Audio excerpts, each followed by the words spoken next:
Okay, so I want to work an example of limits at infinity here, so you can kind of see what's going on, especially when we have the square roots. This really is telling me the end behavior. It's asking me for end behavior of the function. Well, initially I can't see the end behavior of this function like we can with other rational functions. So what I like to do here is I actually like to kind of look at my square root, and I want to try to use some algebra to manipulate this in a way that I can maybe get something to cancel out and get rid of these pesky x squareds. So what I'm going to do is I'm going to keep my limit as x approaches negative infinity. Now look here and I see an x squared, and I know that if I could take the square root of x squared, so I'm going to factor the x squared out, and that's going to give me the square root of x squared times, well, if I factor that out, that leaves me 10 minus 3 over x, because I factored an x squared out of each of those.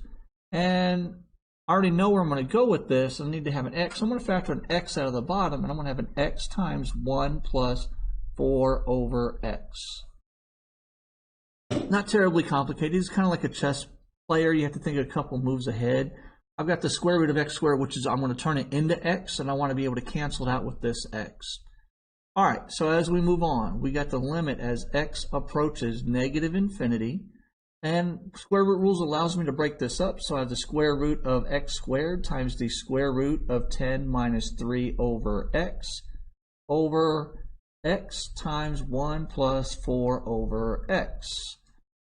Just basic pre-cal. From here, we know the square root of x squared.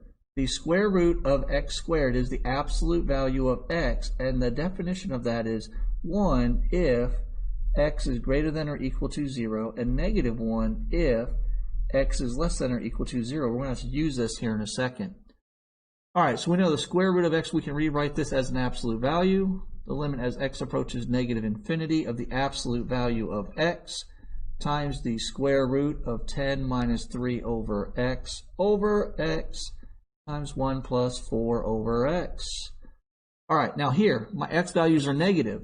So my negative infinity is less than or equal to 0, so I have to use a negative 1. So I can get rid of my absolute values by doing a negative x. It's going to be the negative, these are x's, x or negative x's. So this is a negative x. So I'm going to do the limit as x approaches negative infinity of negative x times the square root of 10 minus 3 over x times 1 plus 4 over x. All right, I'm almost there.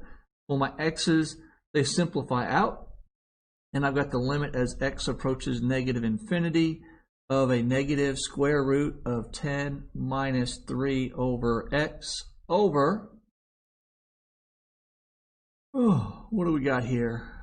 Just 1 plus 4 over x. Now when I plug in my infinity, I'm going to get a negative square root of 10 minus 0 over 1 plus 0, which then gives me a negative square root of 10 as my limit. There is my answer. Not terribly bad.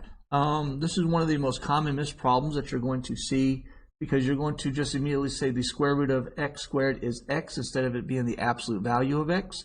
And if this is a negative infinity, you're going to have to do the negative version of it. If it's positive infinity, it's okay, because then it's just going to become an x. But you want to get in the habit of whenever you see the square root of x squared as the absolute value of x. Hi, I'm Mr. Buzzard, and these videos are supplemental instruction for my students. If you found the video enjoyable, make sure you click the like button and click subscribe, as well as the bell for notifications to receive future videos on high school mathematics.